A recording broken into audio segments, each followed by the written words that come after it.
আমার স্বামীর ভাইপো মানে আমারও ভাইপো।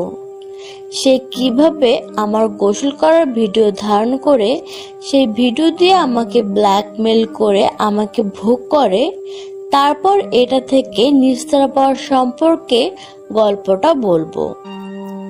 পূর্বের গল্পে বলেছিলাম জীবন নামের সেই ভাইপো আমার গোসলের ভিডিও করেছিল। যাই হোক, জীবনের ভিডিও দিয়ে প্রতিদিন আমাকে ব্ল্যাকমেল করত। সন্ধ্যা হলেই আমার স্বামী বাইরে যেত, আর সুযোগ হতো জীবনের। একদিন তো কিস করা শেষ, তারপরের স্টপে যাওয়ার আগে আমার বর চলে এসেছিল। ফলে সেদিন আর সবকিছু শেষ করা সম্ভব হয়ে ওঠেনি। তাই তো প্রতিদিন এরকম জ্বালা সহ্য করতে হয়েছিল। দুদিন পরে জীবন রাস্তায় দাঁড়িয়েছিল ওর কাকা কখন বাজারের দিকে যাবে।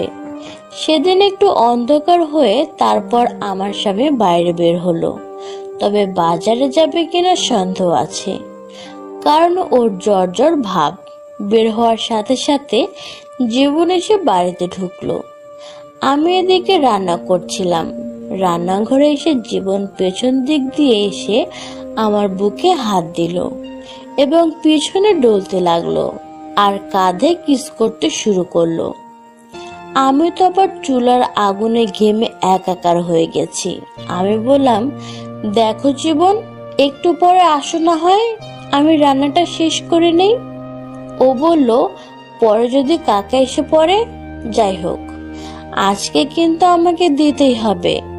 আমি বললাম, আচ্ছা, আমি চেষ্টা করব তোমার মনের আশা পূরণ করতে।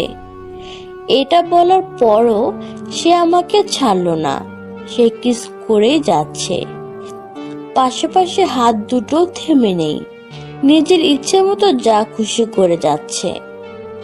ঠিক ওই সময় ওর মা এসে আমাকে ডাকলো। জীবন তৎক্ষণাৎ সরে দাঁড়ালো।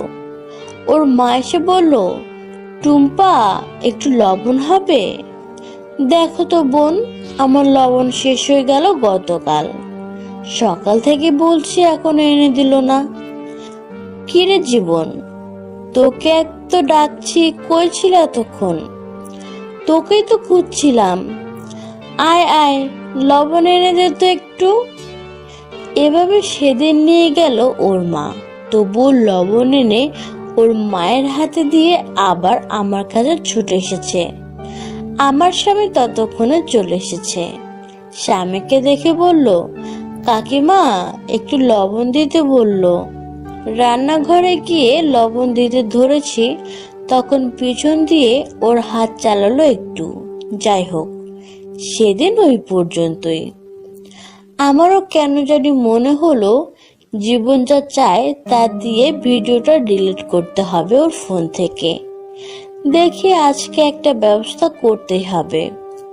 সন্ধ্যাবেলা আমি স্বামীকে একটা বড় বাজারের লিস্ট দিয়ে বললাম, এগুলো সব লাগবে আজকে, একটাও যেন বাদ না পড়ে। এসব বলে পাঠিয়ে দিলাম, কিন্তু জীবন কেন জানি আসলো না। ছেলেটা কি আমার উপর মন খারাপ করেছে? চিন্তা করলাম ওর বাড়িতে গিয়ে একটু খোঁজ নিয়ে আসি। যাব এমন সময় সে এসে আমার সামনে উপস্থিত। এসে সাথে সাথে ওখানে দাঁড়িয়ে কিস শুরু করে দিল। তারপর বললাম, চলো আগে ঘরে যাই। ঘরে গিয়ে ওকে বললাম, তোমার ফোনটা আমার হাতে দাও আর ভিডিওটা বের করে দাও। সে বলল, আগে দিতে হবে, তারপর ফোনটা দিচ্ছি। আমি আর কথা না বাড়িয়ে দিলাম সবকিছু উজাড় করে। আর একটা শর্ত দিলাম, বললাম যদি 30 মিনিট